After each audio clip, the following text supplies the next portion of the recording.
Bonjour à toi. Eh bien, ce dimanche, je te propose de voir tout ce qui se passe sur le terrain, mais surtout, je vais aussi parler du paillis, du paillage pour le jardin, parce que là, vraiment, il commence à faire très très chaud. Ça doit se voir sur moi. Je me sens dégouliné de partout tellement j'ai chaud au soleil. Donc là, voilà, en étant sous les arbres pour commencer cette vidéo, c'est plutôt pas mal.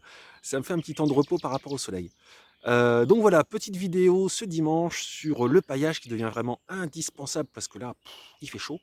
L'eau s'évapore très très vite et donc eh bien, le paillage est là pour éviter cela. Donc voilà, on va voir le paillage et puis deux, trois petites bricoles ainsi sur le terrain par rapport surtout hein, au potager puisque voilà, le potager avance doucement mais sûrement. Donc voilà, c'est parti pour cette vidéo. Voici devant le potager et donc comme j'ai pu le mettre en titre, ça va être le moment de pailler. Donc en fait, là, tu vois, j'ai commencé à faire des tas d'herbes hein, que j'avais coupées, que j'ai laissé les sécher, on va dire 2 petits jours. Donc voilà, tu peux voir l'état d'herbe. Alors ce qui est bien, c'est que c'est une herbe qui était assez courte déjà, enfin assez courte, qui n'était pas une grande herbe comme du foin, hein. Donc tu peux voir tous ces tas. Et en fait, avec ces tas qui sont là, eh bien, je vais pouvoir pailler donc toutes mes cultures, entre autres les tomates, etc. Là, tout ce qui est ici. Tu vois, là, je vais un petit peu débroussailler. Là, il y a quelques plantes sauvages dont je ne veux pas. Donc ça, c'est l'avantage, c'est que tu as juste à tirer, tu vois. Et hop, ça s'en va tout seul. Donc là, je vais enlever un peu ces plantes dont je ne veux pas. Et ensuite, je vais vraiment bien pailler parce que là, je ne sais pas chez toi, mais voilà, il fait plutôt chaud dans la journée. Il y a du soleil et ça sèche.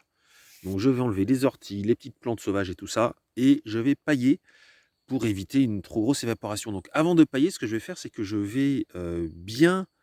c'est marrant ça. Je vais bien arroser les pieds pour histoire qu'ils prennent bien de l'eau. Et ensuite, je paille tout le reste pour vraiment bien protéger la terre. Ça va le faire beaucoup de bien. Tu peux voir, tu vois, les endroits où je n'ai pas encore ramassé. Tu vois l'herbe hein, comme ça là qui a séché et qui n'est pas ramassée et que je vais ensuite ramasser pour mettre en tas. Et ensuite la répartir sur les cultures. Donc là, c'est pareil, tu vois, au niveau de ces cultures-là, des fèves, je vais en mettre. Hein, voilà, je vais en mettre à tous les pieds de ce que je cultive. Et comme ça va éviter un peu plus les arrosages, parce que clairement, pour l'instant, la pluie est un peu prévue de temps en temps, mais on ne l'a pas encore. Alors, je profite d'être par là pour te montrer une énorme joie. Quand je dis énorme, c'est peu de le dire. Regarde ça, je m'approche. Il y a de magnifiques fraises.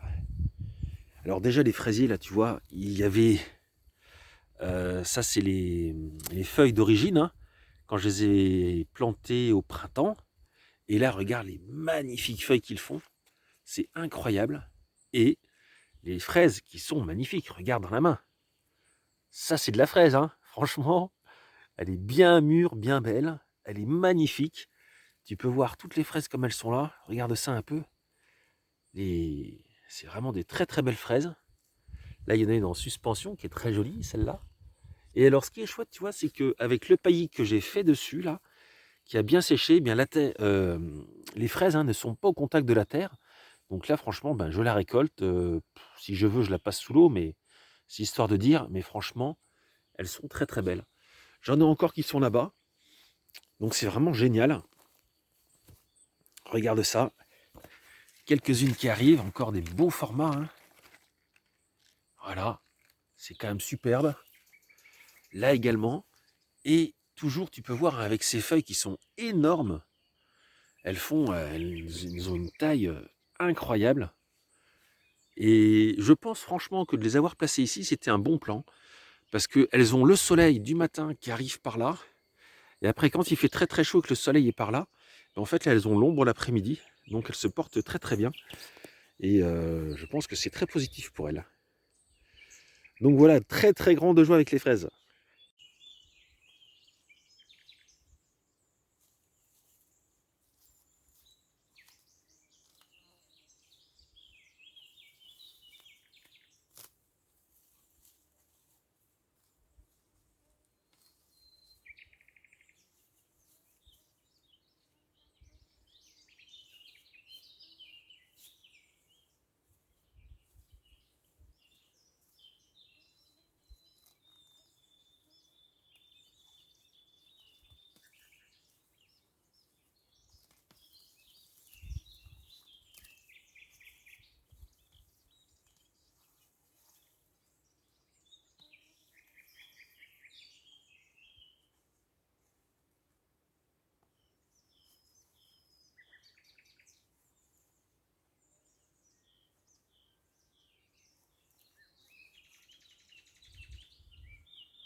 des jolis petits radis. Là, je vais déjà en prendre petits jolis et gros, hein, certains. Je pense que en fait, je vais tous les ramasser. Il fait chaud. Ils ont déjà bien grossi. Donc, tu vois là, vu comme ils sont, je ramasse tout. Je cherche pas. On aura des petits, des gros, des moyens. Des belles bêtes, hein.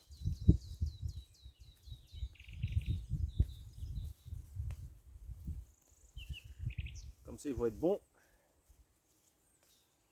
On va en faire une petite préparation au vinaigre. Ça se conserve après. Puis ça se mange en apéritif.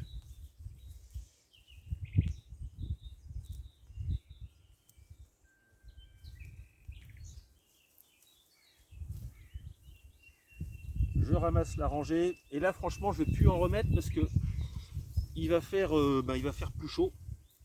Et donc après, ils vont commencer à être plus piquants, tout ça. Donc il faudrait arroser. Ah, il est beau, hein. Donc voilà. Dernier ramassage au milieu des orties.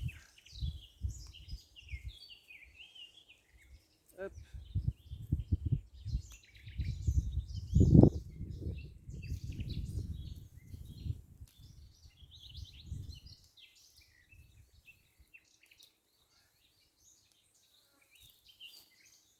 Ça fait de la place. Petite botte de radis, c'est sympa. Jolie petite botte de radis, ça fait de la place. Et ici, je pense que je vais remettre une courge. Au pire, si la courge elle a envie de monter, je la ferai monter comme ça. Ce sera sympa. Devant les iris, alors franchement, tu vois ces iris qui sont d'une certaine couleur. Et tu as les autres iris qui sont là-bas, qui sont d'une autre couleur. Devant la maison.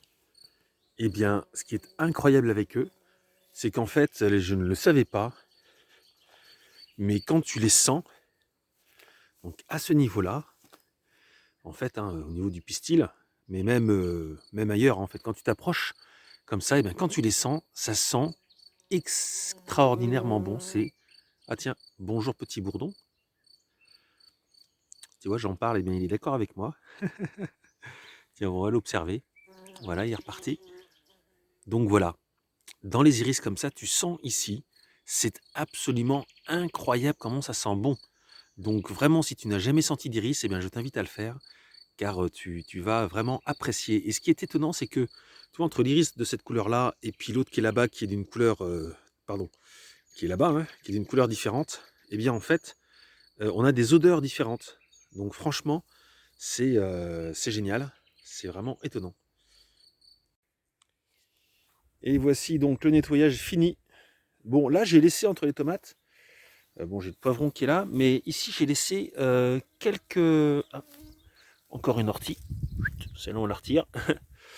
J'ai laissé quelques radis, parce que c'est des radis noirs. Donc voilà, tout est nettoyé. Et alors, j'ai une super surprise là que j'ai découverte là en faisant le ménage au milieu de tout ça. Et c'est vraiment... Enfin, je suis très très content parce que c'est une plante que je n'avais pas encore jusqu'à présent sur le terrain. Que je n'avais pas vue sur le terrain. Et là, regarde. Alors, je te montre une plus grande. Elle est là. Je centre, attends. Alors, j'enlève une ortie encore qui est devant. Voilà. C'est la plante que je veux te montrer, c'est celle-là. Celle-là, je ne sais pas si tu reconnais en voyant les feuilles. C'est une plante qu'on appelle la chélidoine. La chélidoine, ou également qu'on peut nommer plus simplement plante à verrues. Alors là, regarde. Tiens, une jolie petite araignée là. Regarde, c'est fait sa toile. Je ne sais pas si tu la vois là. En plein milieu d'image. Hop. Jolie toile. Et donc là, tu vois, j'ai une autre. De l'autre côté, pareil. J'ai une chélidoine qui est là. Donc ça, écoute, c'est absolument génial. Parce que je n'avais pas ça sur le terrain encore. Et les plantes à verrues, ben écoute, ça peut toujours servir. Bon, je n'ai pas de verrues, mais on ne sait jamais. Voilà, si ça arrivait, ben, au moins j'aurais la plante qui va bien pour contrer cette problématique voilà, qui peut arriver. Donc, très très très grande joie pour cette découverte. Et maintenant que ben, tout ça est bien désherbé, là, voilà, enfin désherbé, J'aime pas ce mot-là, mais bon, j'avoue que là, c'était avant de mettre le foin, tant qu'à faire, enfin le foin, l'herbe séchée qui est là, voilà, avant de mettre de l'herbe séchée, qui n'est pas du foin, à nuancer, bah, je voulais un peu nettoyer. Donc voilà, ça fait ce gros tas d'herbes sauvages que je ne voulais pas. Maintenant, je vais pouvoir mettre la paille, enfin mettre le, j'y tiens la paille, hein, mettre le l'herbe sèche.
Bon, tu as dû me voir faire, tu vois, là pour les alors, poivrons, tomates, aubergines, etc. J'y suis allé tout doucement parce qu'en fait l'eau avait du mal à rentrer tellement c'était sec. Donc là voilà, j'ai pu arroser quand même de manière bien conséquente. J'ai passé 2 seaux.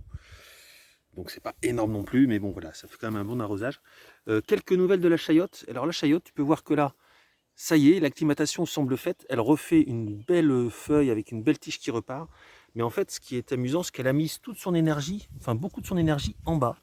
Là, tu vois, là, il y a une belle pousse en bas. Il y a même 2 belles pousses en bas. Donc peut-être qu'en fait, bah, toute son énergie va repasser dans ces pousses-là. J'ai déjà vu faire ça. Donc c'est une affaire à suivre avec la chayotte. Peut-être qu'elle va, parce que ces feuilles-là sont beaucoup plus belles. On sent qu'elle est plus vivante à ce niveau-là. Donc voilà, à suivre, mais écoute, ça se passe bien, c'est chouette. Maintenant, je paille.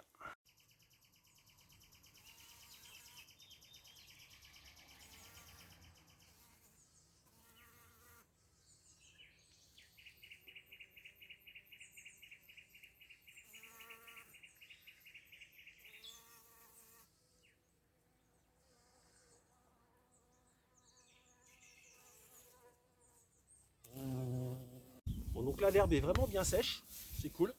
Elle est encore verte, mais elle est bien sèche. Donc là, c'est parti. On entoure tout ce monde. En faisant attention de ne pas d'étouffer, par exemple, le poivron. Voilà. On va relever les quelques feuilles basses. Comme ça, les feuilles seront au-dessus. Et alors, je paille au pied, ça c'est une chose. Mais au-delà du pied, je vais pailler sur tout le périmètre hein, de la butte pour vraiment limiter un maximum l'évaporation à tout ce niveau-là. Parce que sinon, ça ne va pas être efficace. Donc là, j'en mets un petit peu déjà, tu vois. Et après, je remonterai le niveau du paillage encore plus. J'en remettrai une épaisseur. Bon, j'arrête de parler du fait que je parle du paillage parce que c'est pas du paillage, hein, c'est de l'herbe. Enfin, c'est un paillage, mais on va dire que le fonctionnement c'est du paillage, mais c'est de l'herbe. Hein. C'est pas de la paille. Là, c'est vraiment toutes les petites herbes, voilà, qui ont été coupées. Toute la pelouse, on pourrait dire.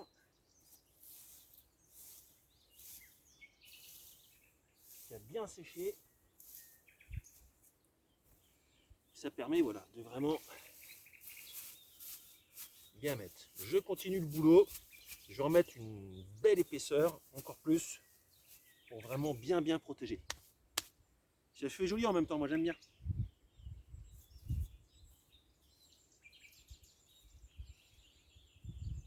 Petite explication très simple par rapport au paillage. Ça va être rapide. Hein. C'est pas compliqué. Quand tu regardes, tu peux écouter là. Je me tais. Tu entends? Là, en surface, c'est sec. Mais ce tas, si par contre tu vas chercher en dessous, Donc je le retourne. Hop. Et bien en dessous au niveau de la terre, là c'est humide et tu peux voir que quand je touche ici à la base, vraiment à la base, et bien là regarde, ça craque plus. Au-dessus, ça craque. Au milieu, ça craque un peu moins. Et juste à la base, là quand je vais chercher en dessous, voilà, et bien en dessous, l'herbe ne craque pas et elle est légèrement humide. Légèrement humide grâce à l'humidité qui est remontée dessous le sol. Et elle garde cette humidité pendant la journée.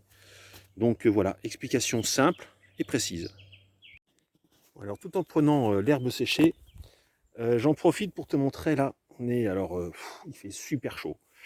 Il fait très très chaud. Eh bien regarde, nous avons ici un plan hop, qui est un petit peu chaud mais qui tient. Lui aussi je vais le pailler. Ça va l'aider à se redresser un peu parce qu'il a une grande tige. Donc un petit plant de butternut qui est à l'ombre. Donc tu vois, nous sommes voilà, sous la petite forêt. Et j'ai encore également... Bon alors là il y a aussi le pied de patate douce. J'en parlais pas mais... Voilà, petit pied de patate douce protégé par les arbres. Et là, de la même manière, tu vois, il y a deux plants. Donc, ils ont des périodes au soleil, des périodes à l'ombre, tu vois, mais avec cet ombrage, hop, je rentre dans la forêt, voilà. Et ben, je peux te dire que là, dès que je descends et que je me retrouve en dessous, on devine le soleil au-dessus, mais sincèrement, on est beaucoup plus au frais. Donc, je pense que, ben, vu que les étés deviennent chauds, cette petite forêt sera très très bien. Super grande joie également. Alors là, c'était des semis de potiron que j'avais fait un peu à la sauvage. Ça, c'est le tas de compost d'il y a 2 ans maintenant. Donc voilà, j'ai vraiment mis ça il y a, je sais plus, 1 mois, 2 mois.